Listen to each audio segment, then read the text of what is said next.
ఇంకా ఫైనల్గా మన బుజ్జ గణపయ్యకి నిమజ్జనం చేసే టైం అయితే వచ్చేసింది. పొద్దున్నైతే పూజలన్నీ కంప్లీట్ చేసిన తర్వాత మళ్ళీ ఈవినింగ్ కూడా ఇంకోసారి హారతి అన్నీ వెలిగించి అయితే పూజ చేసుకొని ఇంకా నిమజ్జనం టైం అయితే అదే రోజు చేసేస్తాము. ఎందుకంటే ఇంట్లో కదా మళ్ళీ 3 days ఉంటే ఇబ్బంది అవుతుంది, పిల్లలు దీపాలు అన్నీ కూడా కరెక్ట్గా ఉండవు అని చెప్పేసి ఇంకా అదే రోజు అయితే మేము ఎప్పుడు కూడా నిమజ్జనం చేస్తాము.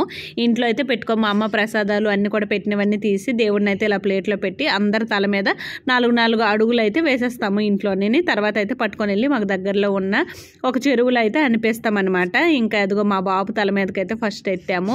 ఇంకా తర్వాత నేను మా పాప అందరం కూడా అలా పట్టేసుకొని మేము ఈ ఇంటికి వచ్చి 3 years అయితే అయింది. 3 years నుండి కంటిన్యూగా చేసేసుకుంటూ ఉన్నామన్నమాట. ఫస్ట్ ఇయర్లో మా అమ్మమ్మ ఇంకా మా తాతయ్య అందరూ కూడా ఉన్నారు. అప్పుడైతే చూసుంటారు. ప్రజెంట్ అయితే అమ్మమ్మ లేదు, చనిపోయారు. సో ఆ టైం అయితే ఇంకా నేను మళ్ళీ చెప్పలేను, వీడియోస్లో చూస్తే చాలా బాధ అనిపిస్తుంది అనమాట. సో ఇది వీడియో చూసారు కదా, ఇదే అనమాట మా వినాయక